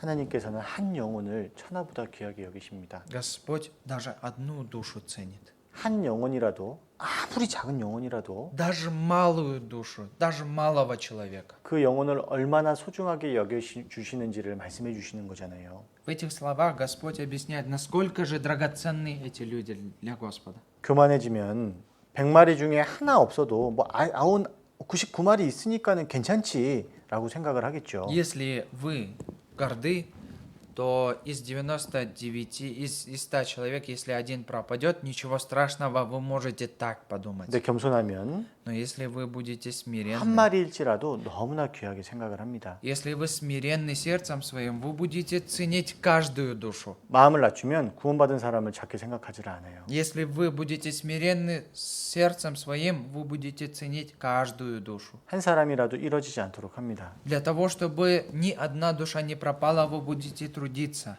그리고 내가 정말로 겸손하면 누군가 나에게 잘못을 했을 때 어떻게 될까요? И действительно, если я смиренен, 내가- и ко мне по отношению поступит несправедливо, что будет? 겸손하면 내가 다른 사람에게 잘못한 것은 심각하게 생각을 하죠. И если человек смиренен, свои неправильные вещи по отношению к другим людям, он будет считать это большими делами. 근데 다른 사람이 나에게 잘못한 것은 작게 생각하는 것이 겸손한 사람이에요. И смиренный человек, который получает в свою сторону какие-то несправедливости, либо плохие дела по отношению к себе, он будет считать это малым. 하지만 이것에 반대로 생각하는 것은 교만한 사람이겠죠? А если наоборот, предположим, человек гордый, 내가 다른 사람한테 잘못하는 것은 정말 작게 생각하고 아무 일도 아니라고 생각을 해요. неправильные поступки по отношению к другим с его стороны он будет считать малыми какими-то делами, незначительными. 근데 다른 사람이 나한테 조금 잘못하면 그걸 굉장히 크게 여겨져서 문제 삼고 막 화내고 막 그래요.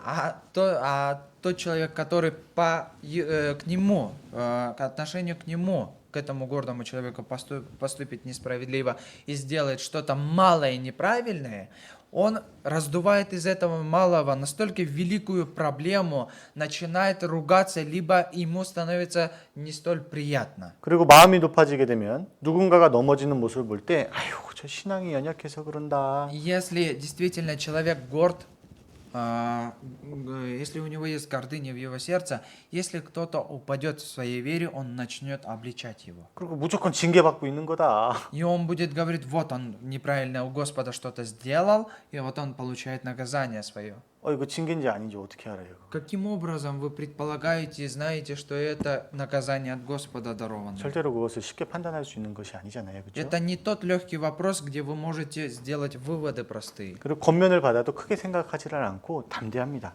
И также некоторые, может, обличения получают, либо если что-то неправильное делают, они не думают об этом какие-то особенным, либо великие какие-то, они не считают, что это трудные, большие дела какие-то они сделали.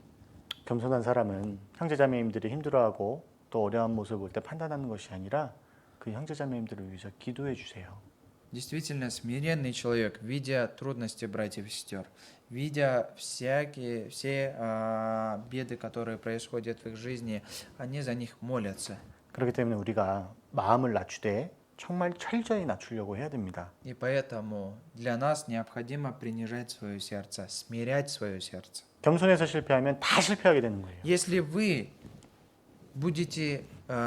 вы пропустите неудачу в смирении, то у вас во всех делах ваших проблема будет. 계속 낮추지 않으면요. Если вы все время не будете принижать свое сердце, 잘못하면 주님 머리 꼭대기에 올라갈 수가 있어요. вы сможете превысить себя выше главы Господа. 어떻게 이런 일이 가능할까? Каким образом такое дело может произойти? 그렇게 생각할 수 있죠. Конечно же, вы можете так задуматься, каким образом человек может превыше себя поставить выше Господа. 근데 그렇게 되기 정말 쉬워요. Произойти такому очень легко. 하나님 말씀 위에 자기 생각이 더 올라가 있는 것이 하나님 머리 위에 올라가 있는 모습 아닐까요? Разве образ того человека, который превышает свои мысли, свои желания выше, нежели Господа, слова Господа, это не тот ли человек, который поставил превыше себя выше, чем Господь? 말씀은 이런데 내 생각은 이래. Слово такое, а мои мысли таковы. 말씀은 그런 줄 아는데 그래도 내 생각은 이래. Я знаю, что слово таковое, а мои мысли такие, поэтому я буду поступать по своему. 말씀은 이런데 그래도 내가 좀 원하는 거를 좀 해야 되겠어. Слово так говорит, а я поступаю, как я хочу. 이것이 하나님 머리 꼭대기에 올라가 있는 모습 아니에요? Это разве не образ того, что человек превышает себя выше главы, чем Господь? 정말 철저하게 낮춰야 됩니다. Вы в действительности должны смирять себя. 정말로 말씀 아래로 내려가야 돼요. Вы должны под слово упасть. 마음을 낮추고 겸손해야 됩니다. Вы должны принизить свое сердце, должны быть смиренно мудры.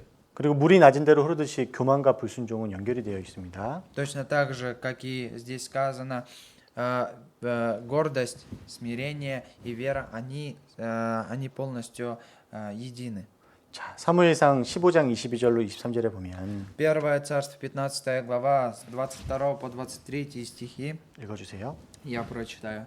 И отвечал Самуил: неужели все сожжения и жертвы столь же приятны Господу, как послушание глазу Господа? Послушание лучше жертвы, и повиновение лучше тука овнов, ибо непокорность есть такой же грех, что волшебство и противление. Что же, что идолопоклонство, за то, что ты отверг слово Господа, и он отверг тебя, чтобы ты не был царем. 하나님께서 사울에게 블레셋 사람들을 분명히 진멸하라고 말씀하셨습니다. Бог велел Саулу ясно уничтожить филистимлян, бороться с ними. 하지만 사울은 하나님께서 진멸하라고 했을 때 진멸하지를 않은 거예요. Но когда Господь попросил Саулу уничтожить, он не смог это сделать. 이유가 무엇일까요? В чем же причина этому? 교만해졌기 때문이죠. Он стал гордым. 하나님의 말씀보다 자기 생각이 더 옳다라고 생각했거든요. Потому что он считал, что его мысли правильнее, чем слова Божьи. 자기의 방법이 더 하나님을 기쁘시게 할 거라고 생각했거든요. Потому что он думал, что его какие-то мысли были правее, чем слова Божьи. 그래서 자기 생각대로 행했죠. Поэтому он сделал так, как думал. 교만해지니까 так, как считал 순종이 правильно. 안 돼요. И из-за того, что он был гордым, у него пропало послушание. 교만과 순종은 연결되어 있습니다. Потому что гордость и послушание, они связанные вещи, смирение. 마음이 겸손한 사람은 정말로 순종하는 사람입니다. Человек со смиренным сердцем очень послушный человек. 정말 교회 안에서 순종하시는 분들을 보십시오. Посмотрите на тех, кто действительно слушается в церкви. 말씀에 비춰서 그것이 하나님의 뜻이라면 어떻게든 순종하는 사람들을 보십시오. Давайте в примере возьмем тех людей, которые в свете слова смотрят на себя, смотрят на волю Господа. Если если они взирают, что Слово Божие правильное, увидите, как они будут послушаться этому. 정말 겸손한 분들이에요. Действительно, они скромные люди. 근데 교만한 사람들의 특징이 Но 무엇이냐면 каковы характеристики гордого человека? 순종하지 못하는 이유를 계속 찾습니다. Они ищут какую-то причину не послушаться. 순종할 수 없는 핑계를 자꾸 찾아요. Они ищут какие-то причины не послушаться. 내 생각에는 Мои мысли. 내 생각은 이게 맞는 것 같은데 Мои мысли, они такие. 말씀에 비춰서 문제가 없는데도 계속 말씀보다 자기의 생각이 위에 올라가 있는 모습일 때가 있어요. Даже посмотрели на Слово Божие, нету никакого неправильных вещей, но все равно они упорно свои мысли превозносят, чем это Слово Божие. 그리고 자기 생각에 옳은 대로 행동하는 사람들입니다. И это действительно те люди, которые поступают так, как они хотят. 사울이 그랬어요. Саул сделал так же. 하나님의 말씀보다 자기 생각이 더 중요했습니다. Для него было важнее его мысли, чем слова Божьи. 또 사울은 하나님보다는 백성을 두려워했죠. И также еще более, кроме этого, Саул больше боялся людей. 하나님보다 백성이 더 무거워진 것입니다. Для Саула люди были тяжелее, весомее, чем Господь. 하나님은 작게 보이고 만만해 보이고 Бог выглядел в его глазах маленьким и легким на вид. 사람은 두려워하면서 하나님은 두려워하지 않는 거예요. Людей он боялся, Господа не боялся. 자, 우리도 부모가 만만하게 생각하면 부모를 만만하게 생각하면 부모님 말씀 듣지 않잖아요. Если мы не уважаем своих родителей, тогда мы же не будем слушать их слова, правильно? 근데 부모가 두렵다면 어떻게 부모를 잘 섬기지 않을 수가 А 있겠습니까? если мы будем бояться своих родителей и пребывать в уважении, как не можем не послушаться, правильно? 불순종의 이유는 하나님이 작아진 거예요. Если причина непослушания в том, что Бог стал меньшим в его жизни. 말씀을 붙잡는 것이 하나님을 붙잡는 것인데 Потому что держаться за слово обозначает держаться за Господа.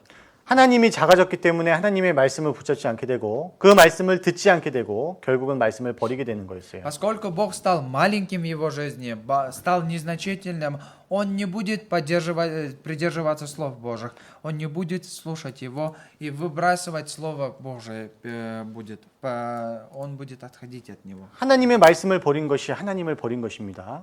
Отрекшись от Слова Божьего, Бога оставляют. 하나님의 말씀을 버리는 사람을 하나님께서는 지켜주실 수가 없으세요.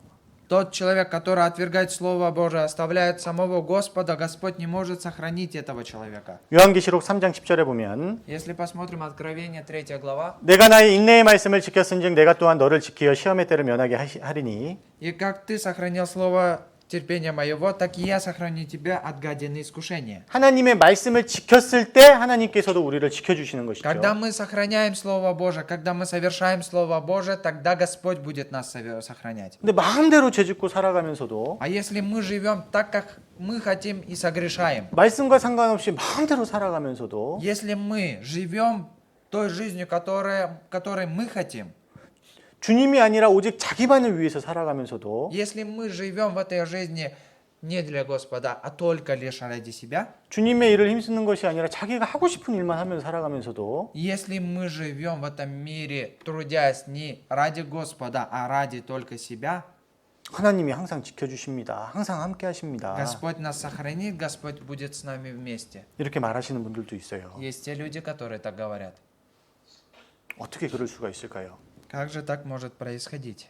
어떻게 그런 말을 할 수가 있을까요? Каким же образом они могут произносить такие слова? 하나님과 전혀 상관없이 살아가는데 하나님께서 함께 해주시고 하나님께서 지켜주실 거다라는 어떻게 그렇게 확신을 가지고 Как же 있을까요? люди могут произносить такие слова? Не живут ради Господа, не имеют никакого отношения к Господу, а говорят, что Господь их сохранит. 하나님도 아무나 지켜주시는 것이 아니라 하나님의 말씀을 지키는 사람을 지켜주시는 것입니다. Господь не будет сохранять тех людей, которые непослушны в Слове Его. 하나님을 공경하는 사람을 하나님께서는 귀하게 보시는 거예요. Тот человек, который уважает Господа, и тот, кто превозносит Господа, того человека и Господь сам будет превозносить и будет сохранять. 내가 필요할 때만, 내가 도움이 필요할 때만, 그럴 때만 하나님을 갖다가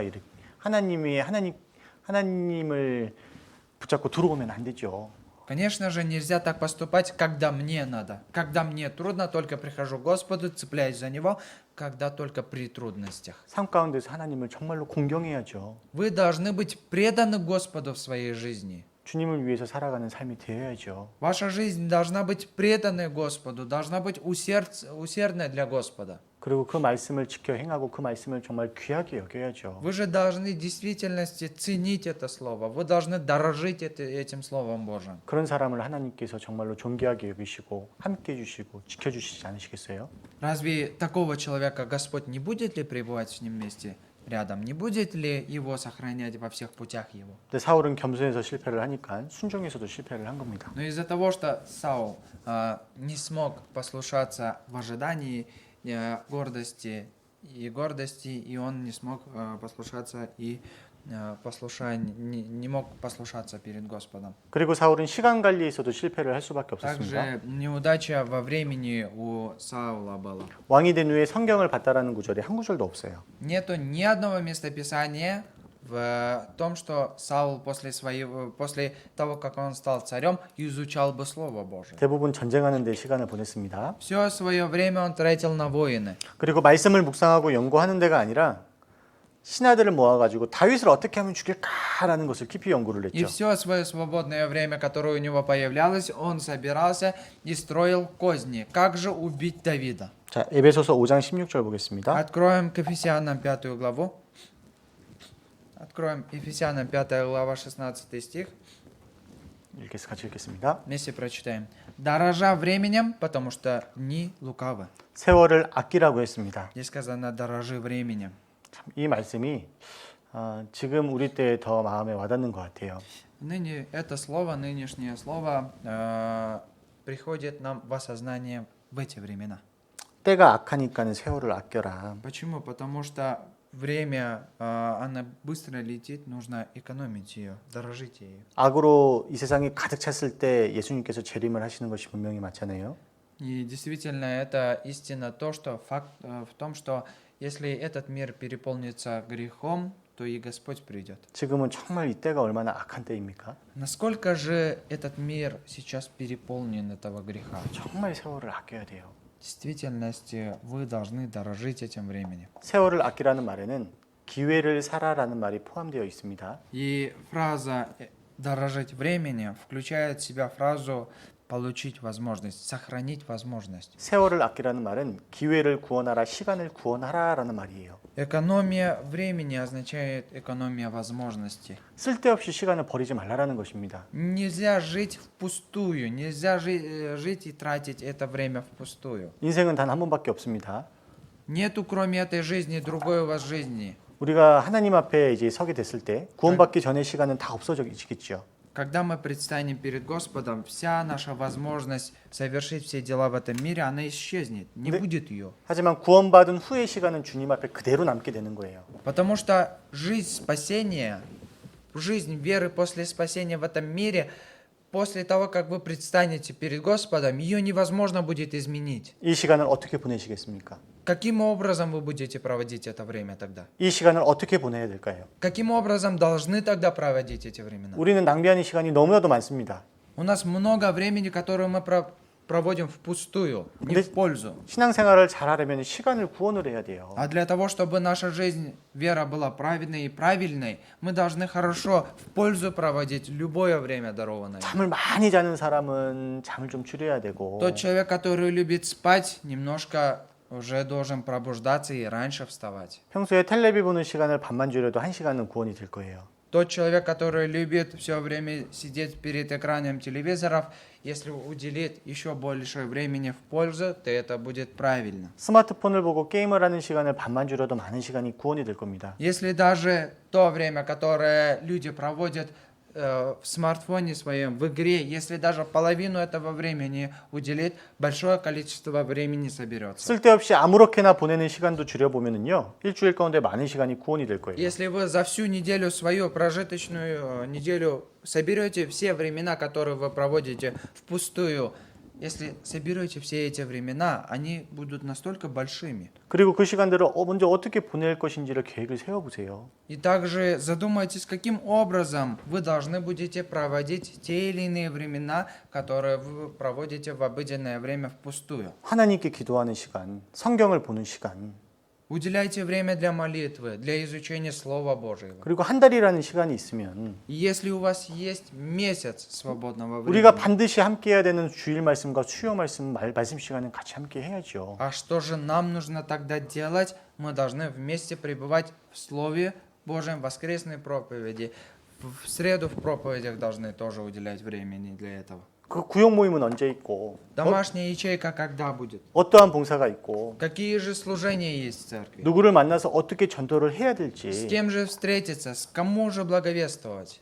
그를 위해서 어떻게 기도를 하고 무엇을 준비해야 될지, А для этого какие же подготовления мне нужно сделать и как же нужно молиться для этого? 많은 것들을 계획을 할 수가 있을 겁니다. Многие вещи, о многих вещах вы можете задуматься. 근데 내 삶에서 이러한 계획이 전혀 없고 오직 세상의 일들로만 가득 채워져 있다면은 사울과 같은 모습이지 않을까요? А если вся наша жизнь будет преисполнена пустыми тратами времен, то наша жизнь станет как и жизнь Саула. Это. 너무 바빠서 신앙생활을 못한다, 이것은 사실이 아니죠.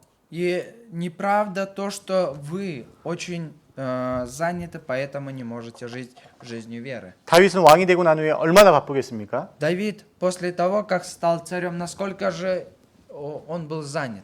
근데 다윗처럼 성경을 많이 보고 기도를 많이 한 사람이 누가 있습니까? Но где же нету одного человека, который бы в Ветхом Завете, нету того человека, который, как Давид, больше всего изучал Библию и молился бы. 사울은 대부분의 시간을 다윗을 죽이려는 데에만 엉뚱하게 써버렸어요.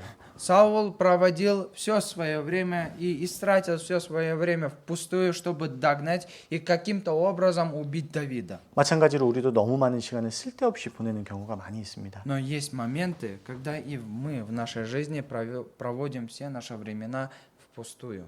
정말로 나에게 덕이 되고 유익이 되게 시간을 보내야 될 거예요. Мы в действительности должны проводить все эти времена для того, чтобы они могли стать нам в пользу. 그리고 지금 어느 때보다 시간이 사실은 많이 있잖아요. И как никогда у нас много времени в нынешнее время. 이 귀한 시간에 이제 많은 시간들이 쓸데없이 허비가 되지 않게 주님 안에서 올바른 계획을 분명히 세워야 될 거라고 생각을 합니다. Но в действительности я считаю, что мы должны ставить перед собой планы для того, чтобы все эти дарованные свободные времена для нас мы могли проводить не впустую, а в пользу ради Господа. 또 사울이 실패한 또 다른 이유는요. И еще одна причина тому, что Саул претерпел неудачу. 회개가 없었어요. У него не было покаяния. 하나님의 말씀에 불순종했을 때 크게 후회는 했습니다. Когда он согрешал перед Господом, у него было большое сожаление. 다윗이 자신을 2번 살려줄 때에도 자신의 죄를 지었다라는 것을 깨닫고 크게 후회했습니다. Когда также Давид обрел 2 раза жизнь, когда его 2 раза Господь спас от смерти, тогда он сожалел об этом сильно. 근데 후회뿐이었어요. Но действительно только лишь сожаления были. 후회만 했습니다. Только лишь сожалел. 사울은 늘 후회는 했지만 회개는 하지 않았습니다. Саул только лишь сожалел об этом. 사울은 늘 후회는 했지만 고치지는 않았어요. Саул только лишь сожалел о своих содеянных вещах, но не покаялся. 회개하지 않았다라는 것을 무엇을 통해서 알 수가 있죠? Через это сожалел, но не покаялся. Что мы можем познать об этом через это? 그 죄를 계속 반복하잖아요. Это обозначение того, что он повторял свои грехи. 후회와 회개는 분명히 다른 것입니다. Потому что сожаление и покаяние – это совсем разные вещи. 사울은요.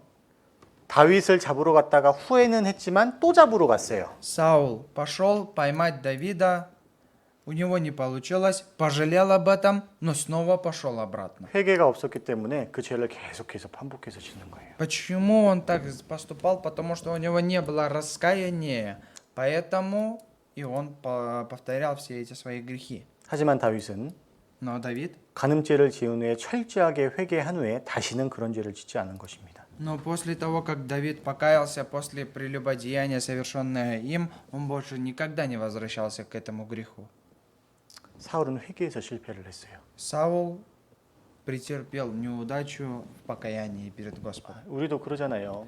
Но может с нами 계속해서 이제 такое же быть. 반복되는 죄가 있어요. Есть один грех, который повторяется все время. 그 죄를 짓고 난 회개했습니다. 괜찮습니다. 회개했습니다.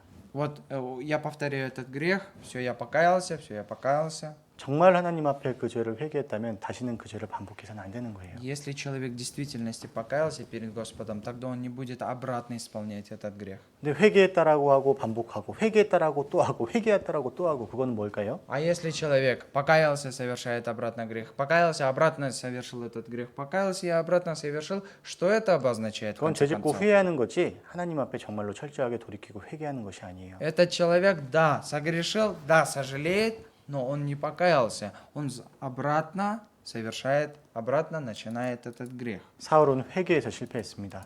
Саул потерпел неудачу в покаянии. 사울은 그렇기 때문에 점점 신앙이 악화가 되게 된 것이죠. Из-за того, что он начал все время повторять эти грехи, вся его жизнь пошла под откос. 그리고 죽기 전날 마지막으로 돌이킬 수 있는 기회가 주어졌어요. Но перед смертью, перед кончиной его жизни, ему дал Господь возможность обратиться, покаяться. 하나님이 선지자를 통해서 다음 날 자신이 죽는다라는 것을 알게 해주셨죠. Господь через пророка донес до Саула, что на следующий день он должен был умереть. 죽기 전날 하나님 앞에 뉘우치고 돌이켰다면 전쟁 중에 목이 잘려서 죽는 그런 일은 없었을 겁니다. Если бы он прислушался к этому слову, если бы он до своей смерти покаялся бы, его бы не убили, не отрезали бы ему горло. 구약 성경에 보면 기름 부음을 받은 하나님의 사람은 모두가 침상에서 В 죽었습니다. Ветхом Завете весь Божий народ умер лежа на диване. 전쟁에 나가서 화살을 맞아도 돌아와서 침상에서 죽었어요. Даже во время войны, даже если они получили ранения, они возвращались домой и там на диване умирали. 근데 전쟁에서 목이 잘려서 죽는 것은 징계였습니다. 징계입니다. Умереть на войне, на поле битвы, на поле боя, умерев от острия меча, прорезав горло, это было наказание Божие. 시작이 아무리 좋아도 끝이 안 좋으면 안 좋은 거잖아요. Насколько бы, независимо от того, насколько бы хорошо не начиналось его начало, но если конец его плох, конец его не так уж и хорош, то все не имеет никакого смысла. 히브리서 11장의 성경 속에 믿음의 사람들이 쫙 기록이 되어 В 있죠. послании к евреям 11 главе записаны все верующие люди, только лишь верующие. 근데 솔로몬 같은 사람이 나오질 않아요. Но нету человека Соломона. 그렇게 지혜롭고 잠언 전도서 아가서를 기록을 했죠. Насколько же он был настолько мудрым, написал притчи, Екклесиаст, песни песней. 그렇게 훌륭했었는데 막판에 우상을 숭배하고 결국은 돌이키질 않았어요. Насколько он был мудр, настолько он был таким человеком выдающимся, но в последние минуты своей жизни совершил идолопоклонство. 반면에 삼손은 이방 여인을 사랑해서 하나님께서 주신 힘도 빼앗기고 눈도 뽑히고 노예가 되었습니다. Но Самсон любил чужую женщину и был лишен власти, которую дал ему Господь, и его глаза были отняты. 그런데 막판에 정말 철저하게 하나님 앞에 돌이킨 거예요. Однако в последний момент своей смерти он тщательно обратился к Господу и покаялся. 그래서 믿음의 사람으로 히브리서 11장에 기록이 되게 И 되었습니다. к евреям в 11 главе этот человек, Самсон, записан как верующий. 사울은 인생의 마무리를 잘못한 거예요. Саул свою жизнь не окончил хорошо. 사울은 처음에 기다림에서 실패를 하고 Саул от начала в своем ожидании впал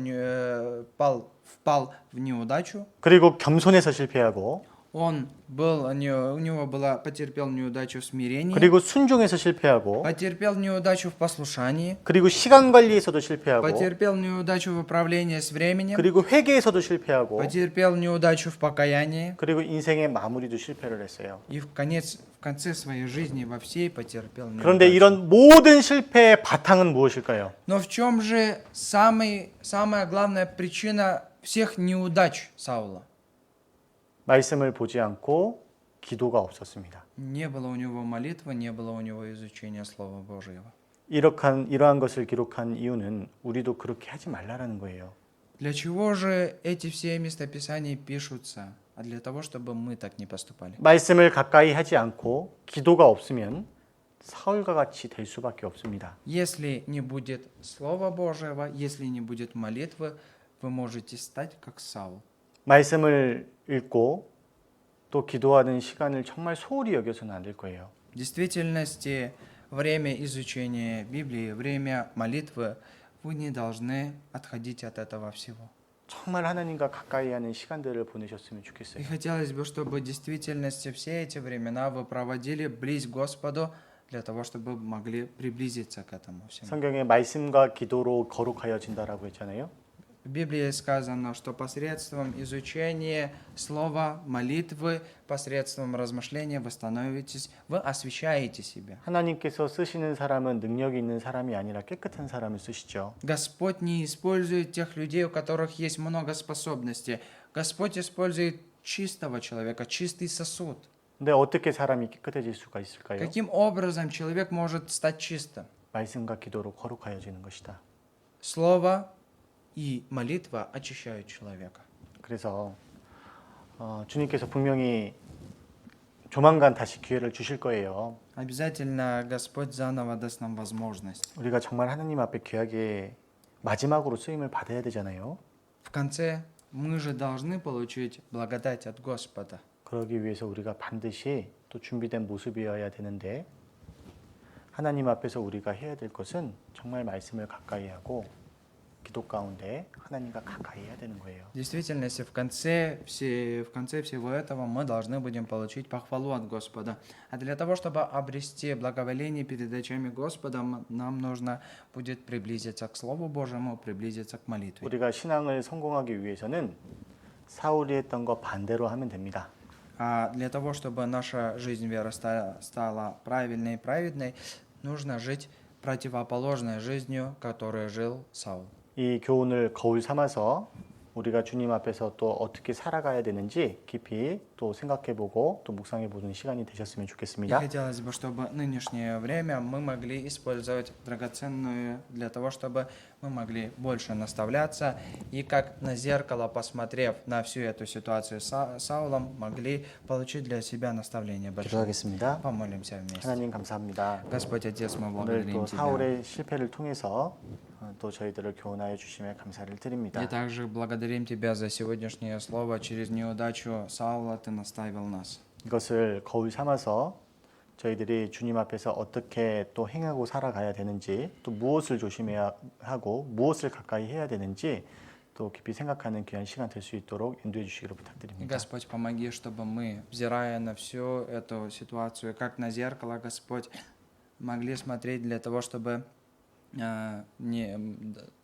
мы могли быть праведными перед Тобой и не поступать так же. 그래서 신앙생활을 성공적으로 이제 보내어서 주님께 더욱더 영광을 돌리고 또 하나님께 기쁨이 되고 또 즐거움이 되는 저희 모두가 될 수 있도록 인도해 주시기를 И 부탁드립니다. просим Тебя, Господь, чтобы мы отдалялись от всяких многих неправильных вещей, Господь, и чтобы в последние времена мы могли стать теми людьми, которые получим похвалу от Тебя. 시작되는 한 주 동안 주님께서 지켜주시고 И также, 또 함께 해주시기를 부탁드립니다. Господь, молим Тебя, чтобы новую неделю, начинающуюся, Ты пребывал вместе с нами, Господь. 언제나 저희를 사랑하시는 예수 그리스도 이름으로 기도드렸습니다. И молимся именем всегда любящего нас, именем Иисуса Христа. 아멘. Аминь.